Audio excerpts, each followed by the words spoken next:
On the Unhooked podcast today, we'll be talking about making your recovery and your behavior change easy so that you take out the complication, remove the barriers, and make it simple. So, stay tuned. 1, 2, 3, 4. Hi, I'm Jeremy Lipkowitz, and with over 12 years of meditation experience as a mindfulness trainer and coach for high performers, I've become obsessed with helping people break free from compulsive, unhealthy behaviors and addictions and step into a life of true freedom so that they can finally become their best selves and cultivate deeper and lasting fulfillment.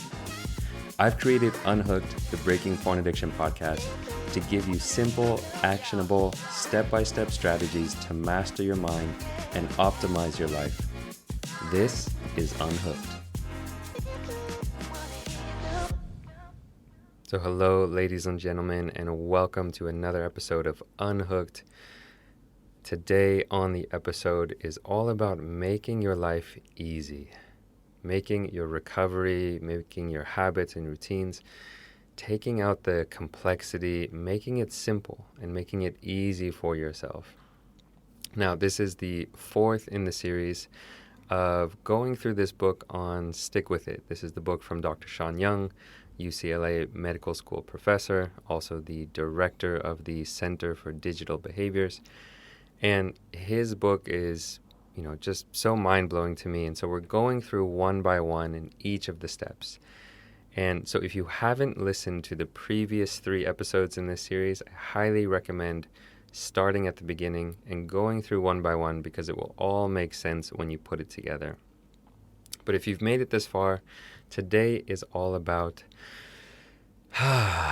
making your life easy, making it simple, finding ways to remove the barriers, remove the difficulties from whatever habit or behavior it is that you are trying to cultivate in your life.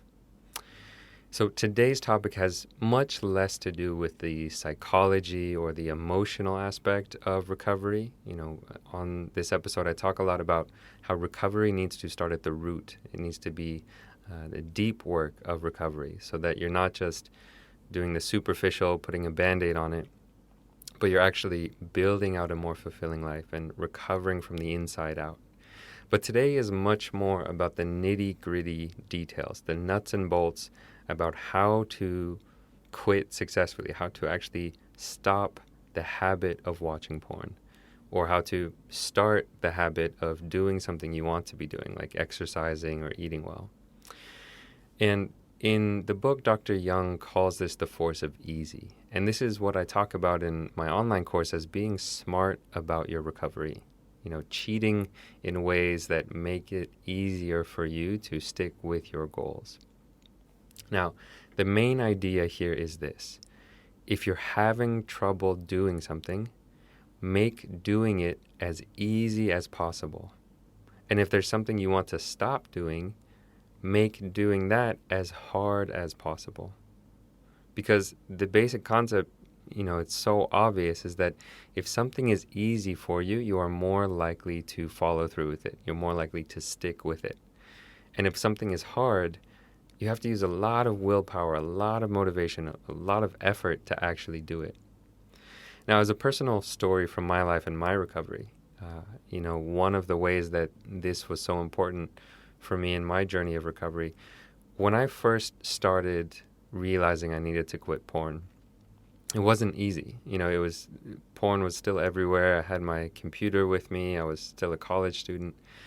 But I remember at some point, maybe a few months in, I was traveling in India, and it was very clear to me that I needed to stop watching porn. And because I was traveling through India, I was backpacking for around 3 months, staying at guest houses. Wi-Fi wasn't really a thing back then.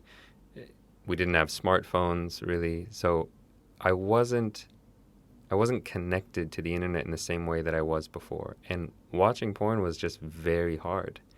And because of that, because I had put myself in an environment where it was just hard to actually find porn to watch, my recovery, was like on steroids in those days when I was traveling through India. I was in India for about 3 months, And it was so easy to quit because watching porn was challenging. It was hard. And so unknowingly, I tapped into this force of making it easy to help myself quit. Making it easy to not be able to find porn to watch. And watching would have been very difficult. So, as another example, if you want to be consistent with going to the gym, if you say, okay, I want to work out more, I want to get fit, don't choose a gym that's an hour's drive away, because it takes a whole lot more willpower and motivation to stay consistent with that. Instead, if you choose a gym that's across the street from your house and it has a nice relaxing sauna, it has free towels and lockers, that's going to make it easier to go to the gym. If you want to go to the gym before work, then you can wear your gym clothes as you head out the door. So you're doing things to make it easier for yourself. Now, a little bit of psychology behind the force of easy is that people enjoy doing things that are easy for them. If rock climbing, if you are a natural at rock climbing and you go for the first time and your friends are just like, wow, you are so amazing at this, you're naturally gifted, you are more likely to go back because it's something that's easy for you. You enjoy that sense of having ease with something. On the flip side, if something is challenging for you, you're not very likely to stick with it. So if you find tennis incredibly challenging, you're just not coordinated with your hand-eye movements, hand-eye coordination, and a friend brings you to play tennis and you just suck at it and it's difficult, you're not going to stick with it, right? So the psychology here is that people enjoy doing things that are easy for them. Now, in the book, Dr. Sean Young talks about the three main categories of strategies that you can use to make things easier. So the first one is controlling the environment. The second one is limiting your choices. And the third one is using a roadmap. These are the three main categories that we can employ or we can use to make things easier for ourselves.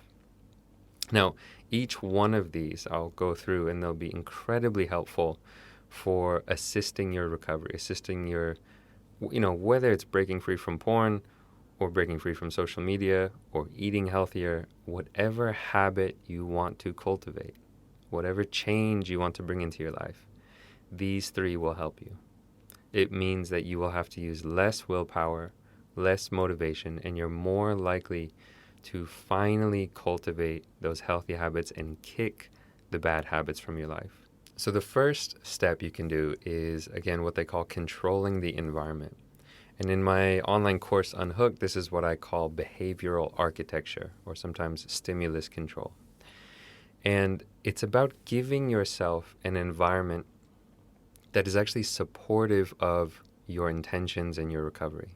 An environment that doesn't trigger you into your bad habits and actually triggers you into the healthy habits, the ones that you're trying to cultivate.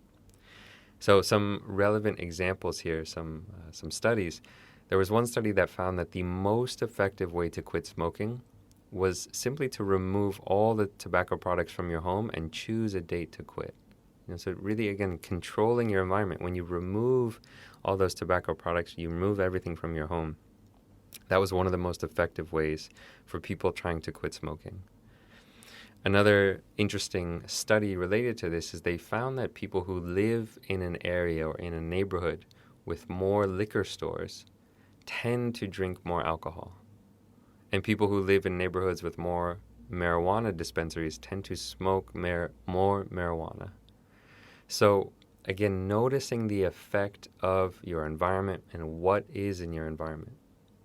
And it makes sense if you are trying to quit eating donuts or quit eating, sweets, but each day you choose the route to work that brings you right by a donut shop. And you have to walk by and you're smelling the donuts and you're seeing the donuts, you're much more likely to cave and go eat a donut. Because willpower is a finite resource. We only have so much willpower to use. So this is where I say it's about being smart about your recovery. Yes, willpower is important. Learning how to practice self-management is important. But being smart about your recovery and giving yourself breathing space, being smart about the environment you're putting yourself in. So in recovery, we often say that stimulus control is more important than self-control. And this is particularly true in the beginning as you're trying to rewire some of those neural pathways, those neural circuits. So what does this look like in the case of porn and breaking free from a porn habit? Obviously, throwing out or deleting all of your porn materials, your porn videos, your bookmarks, whatever it is, getting rid of anything that you use to watch porn, to masturbate, whatever it is that supports that habit, to get rid of it. Delete all your files, delete all your bookmarks, throw out any paraphernalia that you use, whatever it is, get rid of anything that helps you. Some other tips that I have, and these are things that I work on with my clients, and they're very helpful. One is to leave your phone and your computer outside your bedroom at all times. So if you know that that's your danger zone, when you go into your room and you close the door and you're sitting there with your phone and your laptop, that's where it's pretty dangerous for you, that is definitely, a place where you should be leaving your phone and computer outside your bedroom. If you have a different danger zone, just figuring out where it is that you need to do it. Some other ones that I've actually done with clients is one thing you can do is leave your bedroom door open at night. So if you know that nighttime is the time that you look at porn, leaving your bedroom door open, maybe even telling your housemates or whatever, finding ways to make watching porn difficult. Of course, putting blockers on your phone, all of those things, anything you can think of to make it more difficult to watch porn will be helpful. And as a side note, I need to say, I've said this a million times on this podcast, but it bears repeating. You cannot rely on this alone. This episode is, again, about the nuts and bolts of stopping the habit, but real recovery isn't deeper than that. Because real recovery is about living a life of inner freedom, where it doesn't matter if you come into contact with pornographic material, if you see a sex scene in a movie. Real recovery is at the core level where you no longer, are pulled around by craving and lust and desire. And you have that sense of inner peace and inner balance and inner strength. So I just need to say that these things like web blockers and all those are helpful at this stage, but the deepest recovery is all of what we're talking about: building a more fulfilling life, cultivating your mind, strengthening your mind, all of this stuff. Okay, back to controlling the environment. Again, the main idea: find ways to make it more difficult to watch porn and find ways to make it easier with your environment to cultivate the healthy habits. So let's say that exercise is important to you for your recovery. Controlling the environment will be things like putting your gym clothes, by your bedside so that when you wake up, it's the first thing you do. Eating healthy, finding ways to remove all the junk food in your life. Just throw it out. If you have junk food in your kitchen, in your cupboards, just throw it out. Get rid of it. Make it so that if you want to indulge in that, you have to go all the way back to the store, right? And then putting healthy food in your kitchen. Finding ways to stock your fridge with apples and carrots and eggs and all the good things for you, right? So controlling the environment, behavioral architecture, and just remembering stimulus control is more important than self-control, particularly in the beginning of your recovery as you're rewiring your mind. Now, the second strategy is to limit choices. There's a phenomenon called choice paralysis, which means if you have too many choices in front of you, not only is it harder and does it take more energy to actually choose what to do, but you even end up being less satisfied with whatever it is you end up choosing.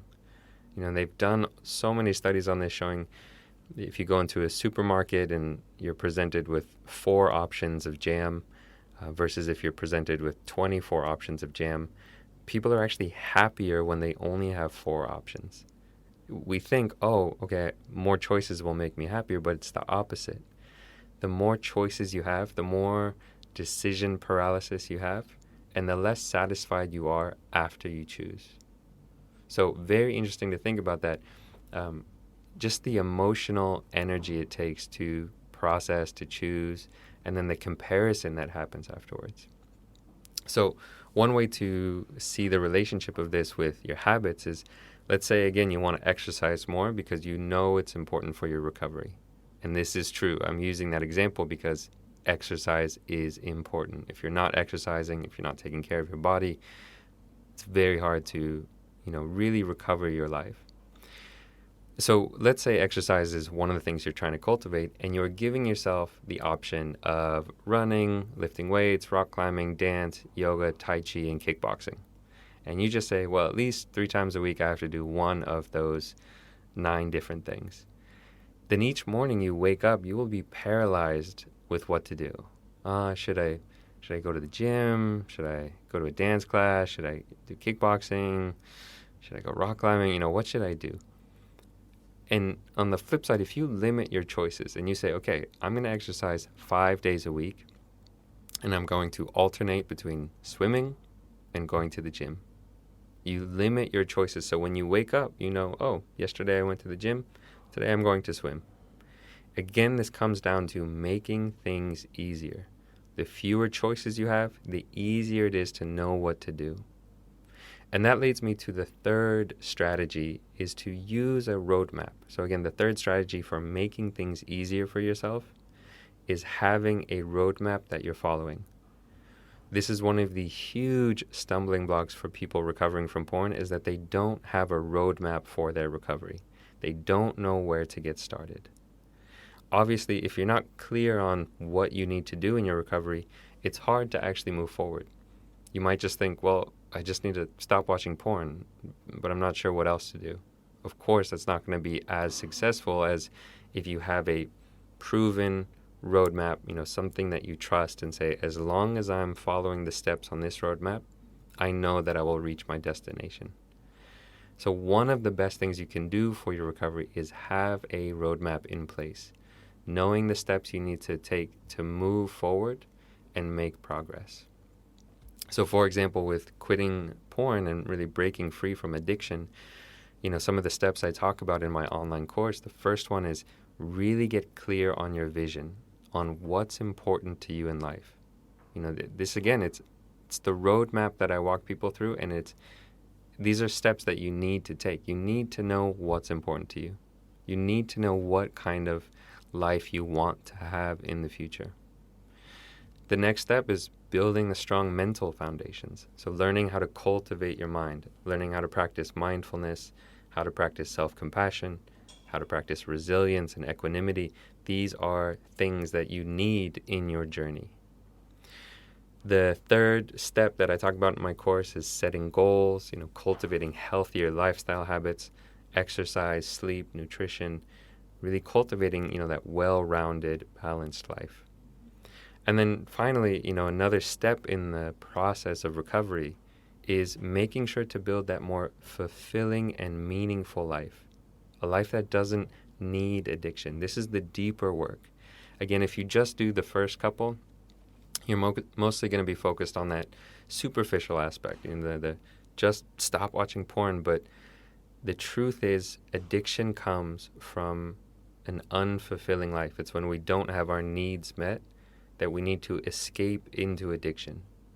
And so for deep, long-lasting recovery, you need to be doing that work of cultivating your relationships, finding things that are meaningful to you, finding time for solitude and reflection and spirituality. These are important steps. So this is one of the things you can do, again, to make it easier, is use a roadmap, knowing exactly when you wake up, what do I need to do next? So these are the 3 different strategies, I would say, that they talk about in the book. Again, the book comes from Dr. Sean Young. I highly recommend reading it. And again, just as a side note on this, a lot of what I'm talking about here is things like doing some sort of detox from porn, doing, a reboot where you really give yourself 30 days, 60 days, 90 days to stop watching porn and feel the effects of that on your system. This is most important in the beginning. I talk about with my clients that in the future, if you watch porn, once every 3 months or 5 months or 6 months, it's not a huge problem. But in the beginning, when you're coming from that highly addicted state, when you are watching every day, this reboot process or the detox process is so important because your brain needs time to heal, and it also needs time to know what it's like to not be under the influence of porn. It's like if you're trying to help a plant grow and you're giving it water and sunlight and nutrients, but you're also pouring poison on it every day. It's going to be impossible for that plant to thrive and grow and flourish if you keep pouring on the poison. It doesn't matter how much sunlight and water and nutrients you give it. So for this detox, for the reboot, it's really about understanding you need to give yourself that time, that break. The 30 days, 60 days, 90 days. If you can go a year without watching porn, the longer you can go, the better. It really helps you heal and start to rewire some of those neural pathways. So that's it for today. Again, make your life easier. Find ways to take away some of the complexity, just get rid of your porn stuff. Throw it all out. Remove your, whatever bookmarks you have. Leave your phone outside the bedroom. Find ways to support your recovery by being smart about your environment. Just whatever you can do to make it easier. And again, this ties into all the other tips we've talked about before, like step ladders. Making your recovery easier by setting a lower bar for what you need to do. Maybe easy means, okay, I'm going to go to the gym twice this week. Maybe easy means I'm going to meditate just 5 minutes every day, just 5 minutes. Finding ways to make it easier by implementing the step ladder approach we talked about in the first part of this series. And then also community that we talked about. The more you can surround yourself with a supportive community, the easier it is to stay consistent with your habits. So that is it for today. Much love. Again, please leave a review if you find this helpful. Share it with your friends if you know anyone who needs it.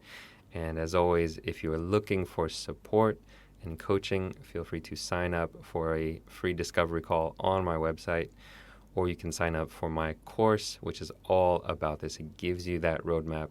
So just go to my website and then click on the courses tab on the top, and you'll see a link to Unhooked, my online course around breaking free from digital addictions like porn.